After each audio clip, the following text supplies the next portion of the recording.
Hello everybody, and welcome back to Fantasy Breakout, where you can get the best information on players, stats, and storylines. I'm your host, Austin Cunningham, and I'll take you through everything you need to know to break away from the rest of your league. Now, in today's show, we are going to have two main segments to help you have everything you need to know from around the NFL to be ready for next year's fantasy football season. In our first segment this week, I will get into news from around the NFL. Then I will talk you through the running backs that finished in the top 10 at the position this past year, and break down why they finished there and if they can do it again next year. Finally, we will focus on rookies and why they tend to break out after their bye week. Before we get into the storylines, I just wanted to let you guys know that I'm still planning on getting these episodes out weekly, and I am truly sorry for those of you that were stuck waiting for the next episode to drop. With all that being said, let's get into the storylines. For today's news section, I'm going to break it down into the player that got suspended, the players that have been cut or released, signed a new deal, and one who got traded. First up, we have that the NFL suspended Raiders quarterback Jimmy Garoppolo for violating the PED or performance-enhancing drug policy. And the Raiders are all set to cut him, and in the end, this is a disaster for the Raiders after signing Garoppolo to a 3-year, $72 million contract last March. Next up, the Vikings cut Alexander Mattison. Last year, after the Vikings cut Dalvin Cook and gave Mattison a bigger contract, Mattison just threw away his prove-it year with fumbles and poor efficiency. Over to the reigning Super Bowl champs, the Chiefs cut Marquez Valdes-Scantling because despite MVS's playoff heroics for the Chiefs during their Super Bowl run, he simply wasn't worth what his contract was going to cost the Chiefs next year, especially when they need room to re-sign a guy like Chris Jones. Our next player that was cut was Logan Thomas, who was cut by the Commanders.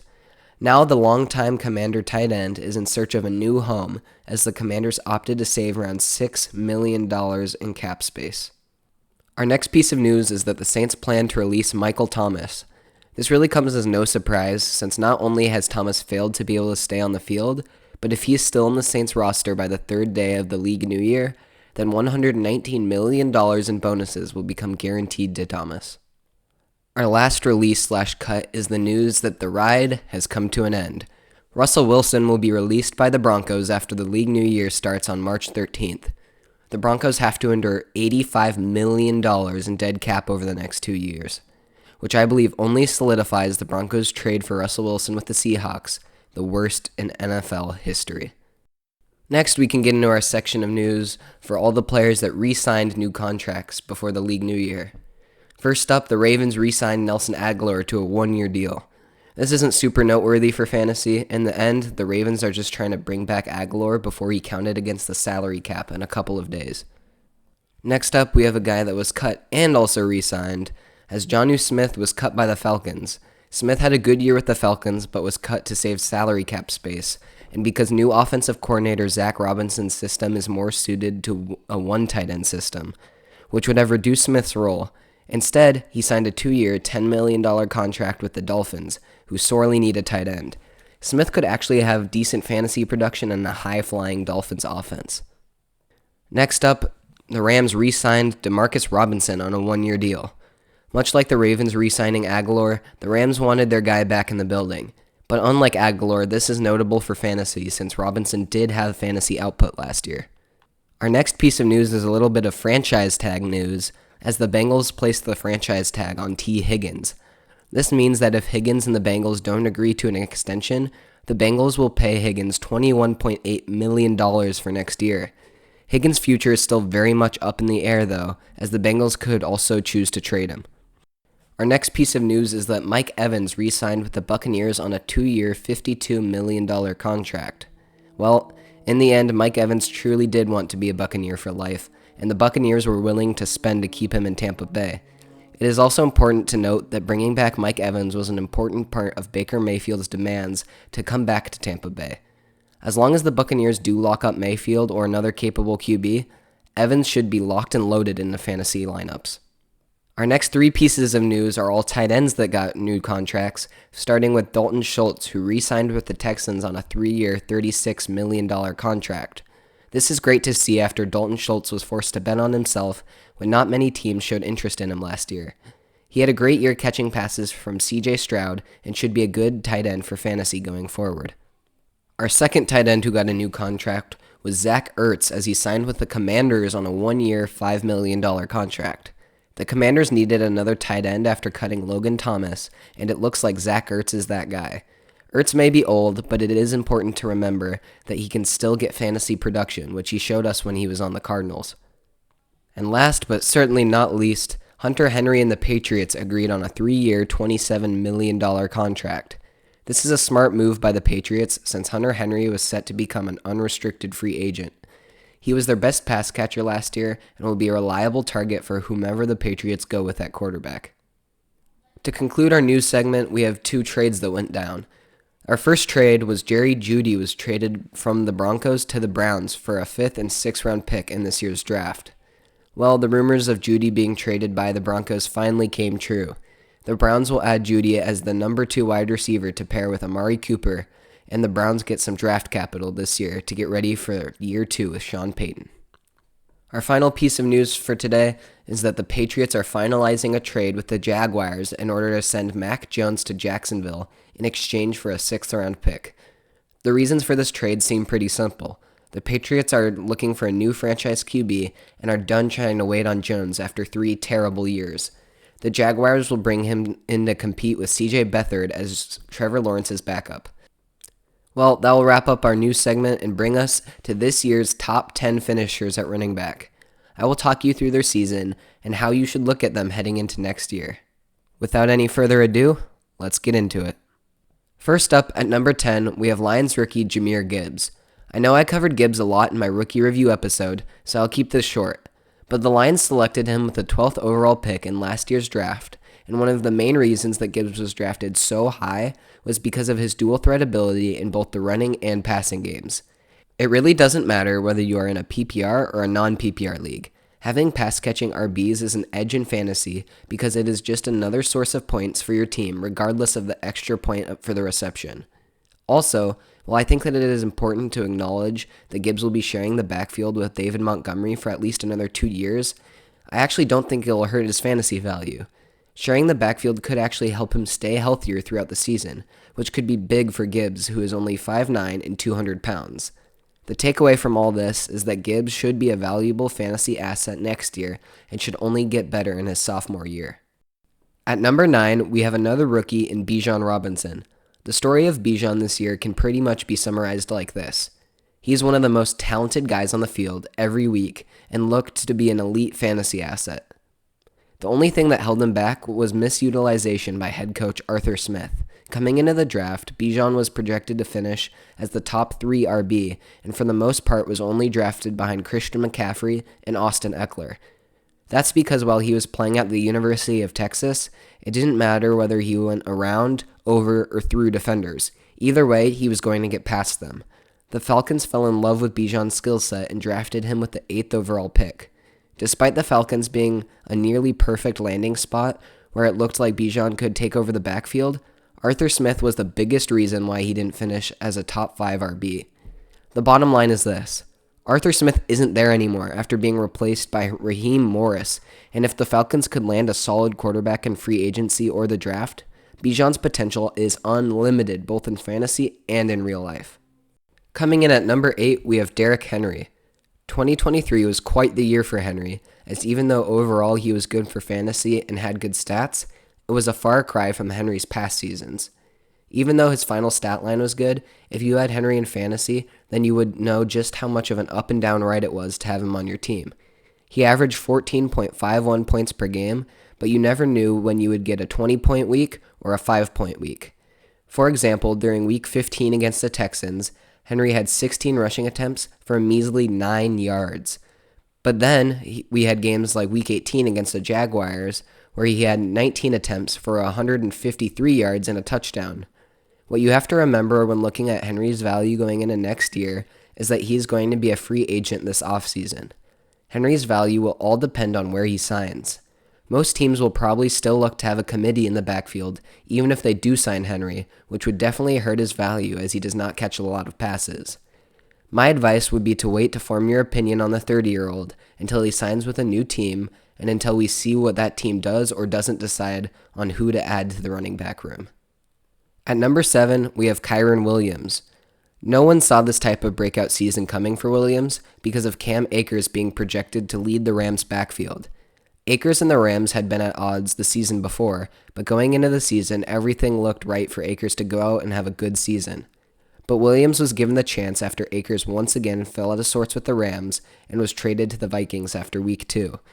And if you were one of the fantasy managers that missed grabbing Williams off waivers after Week 3, you probably never got another chance since he played 12 games totaling 1,144 yards on the ground while averaging 5 yards per carry and amassing 12 rushing touchdowns. He was also a solid pass catcher out of the backfield, adding another 3 touchdowns through the air. Heading into next year, I think Williams will likely be at least a top 5 RB, especially since he has no real competition for touches. Even if the Rams decide to add another running back in the draft, it wouldn't concern me much this year since this year's running back draft class is light. It's pretty simple. You want Kyren Williams on your team next year. At number 6, we have Joe Mixon. The longtime Bengal had another great season, breaking the 1,000-yard mark and totaling 12 touchdowns. He was efficient throughout the year, averaging 4 yards per carry and never committing a fumble. Mixon was reliable all year, averaging 15.7 points per game and without too many bust games. He will turn 28 this offseason, but still has more than enough left in the tank for years to come. There is the question of whether or not he will be with the Bengals next year, though, as rumors have flown around ever since last year about the team cutting him to save cap space. I still think that the Bengals will find a way to keep Mixon on the team, which should make him a reliable option for next year. Our first top 5 running back finisher is Raheem Mostert. Despite having all the odds stacked against him to even have a good fantasy season, Mostert was a workhorse RB with a knack for finding the end zone. He got into the top 5 by breaking the 1,000-yard rushing mark and piling up 18 touchdowns. Curious what odds Mostert had stacked against him? Not only was he 31 years old, he has had a long injury history and had to compete against lightning-fast Devon Achane for touches. While his odd-defying season was fun to watch and great for fantasy football, Mostert has several red flags heading into next year. The first red flag would be age, as he will be 32 next season, and once running backs hit the age cliff, it's a steep decline. Also, a big reason why Mostert got 209 carries was because Achane was only able to stay on the field for 11 games. If Achane can stay on the field, Mostert's production will take a hit, especially since he doesn't catch a lot of passes. He only caught 25 this year. The last warning that I think might be the most important for Mostert is that his 21 total touchdowns made up 47% of his fantasy points, and we all know that 21 touchdowns just isn't sustainable. There is still the possibility of Mostert having a good season, but it won't come close to his production this past year. Be careful with how high you draft Mostert next year. Coming in at number 4, we have Rachaad White. Turns out, having Baker Mayfield at QB can really help your fantasy value. Rachaad White had a breakout season with Leonard Fournette leaving the team and Mayfield filling Tom Brady's shoes. There's a lot to get into when breaking down why White was able to finish as the RB4. First, I'll focus on his rushing production. While his 990 rushing yards and 6 rushing TDs were great, what I would like to focus on more for White is his workload. Even though he wasn't super efficient as he only averaged 3.6 yards per carry, the Buccaneers force-fed him 272 carries. If you're wondering just how many attempts that is, it was the same amount of carries as Christian McCaffrey, and the only player that had more carries was Derrick Henry with 280 carries. That kind of workload practically guarantees fantasy points.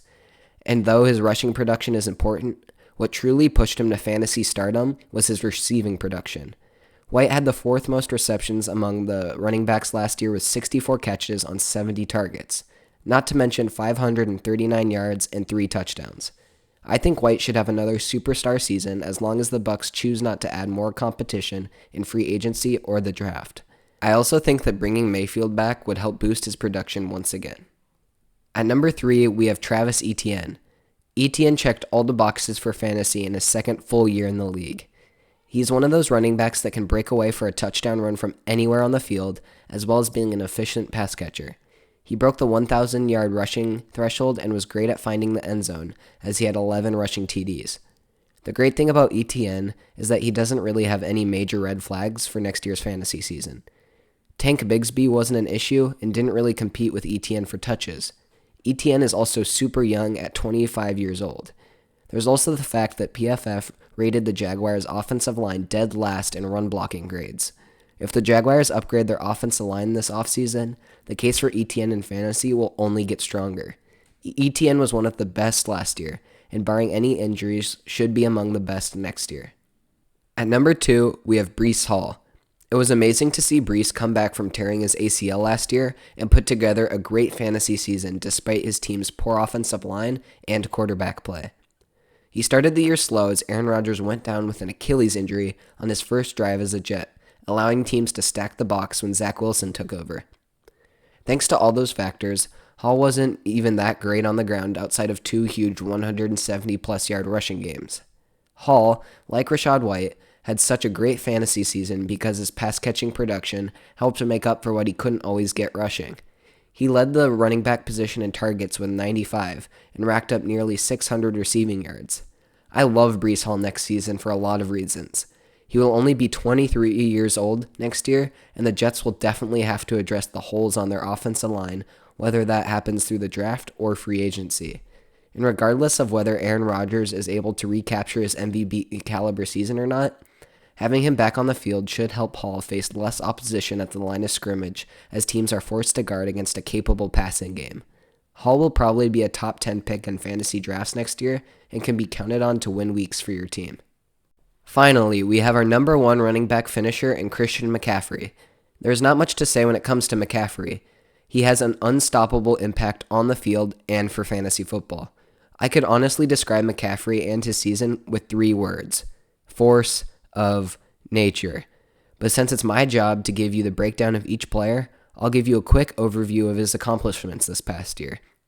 He led the league in rushing yards with 1,159 yards, tied with Raheem Mostert for most total touchdowns by a running back with 21, third most receptions by a running back, second most receiving yards by a running back, highest yards per carry by running backs that had more than 6.25 attempts per game, scored 100 more fantasy points than the next closest RB, and won 2023 Offensive Player of the Year. Oh, yeah, and by the way, would you believe me if I told you that 50% of teams that had Christian McCaffrey made it to their fantasy championship game? Well, I would hope that you would believe me, because it's true. Just draft McCaffrey. That will wrap up the top 10 running backs. But before I get into rookies and why they tend to break out in the second half of the season, I want to acknowledge that there are guys like Saquon Barkley, Tony Pollard, Isaiah Pacheco, and so many more. To make sure that I can break down their seasons and give you guys the most insight possible, in the future off-season episodes, I will keep going down the list past the top 10 and cover more player outlooks. Alright, let's get into the secret of second half rookies. I totally understand that when you're looking at a rookie in a draft, it can be daunting, especially if it is a higher overall pick. So what if you could forego the risk of drafting a rookie and instead wait until later in the season to pick one up? Well, I think that is exactly what you should do. But before I tell you why, let me just say that I am all for drafting rookies. I believe in drafting rookies at the right spot in the draft and that are in the right situation. That being said, I also know that fantasy managers often have a hard time drafting rookies. For example, this past year, Bijan Robinson's average draft position, or ADP, was the 5th overall pick, and fellow rookie Jahmyr Gibbs had an ADP of 29.5. A first and a third round pick for each guy respectively is a big cost for a fantasy team, no matter the player. I'll make sure to cover how to draft rookies in a later episode, but for now, let's circle back to why invest in rookies in the second half of the season. The answer is actually pretty straightforward. What you have to remember is that going from playing in college to playing in the NFL is quite the learning cliff. Rookies need to do a few things before they can become great NFL players and great fantasy producers.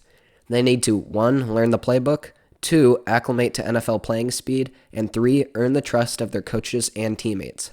For some fantasy unicorns like Anthony Richardson or Puka Nacua, this learning process can occur while still producing superstar fantasy points. But for most rookies, coming into the league, it takes time. Just how much time on average before their numbers in fantasy show a difference, you might ask?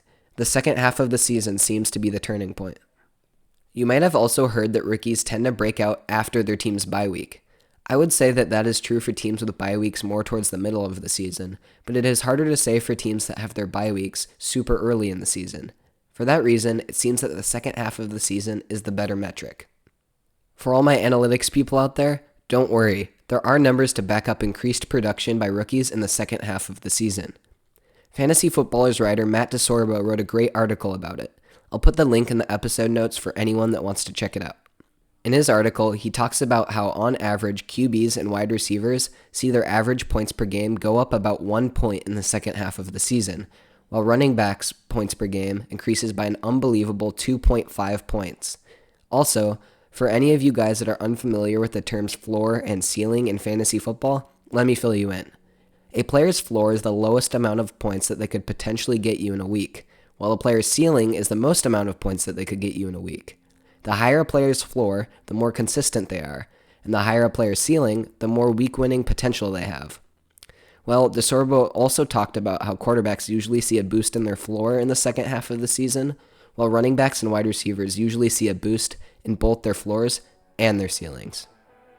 That will do it for today's episode. Thank you for listening, and be sure to like and subscribe if you are on YouTube, or show your support by following the show and leaving a review if you are on one of the many podcasting platforms Fantasy Breakout is a part of. In next week's episode, I will get into recent news, the top 10 finishers at wide receiver, and analyze how good players are affected by playing on bad teams.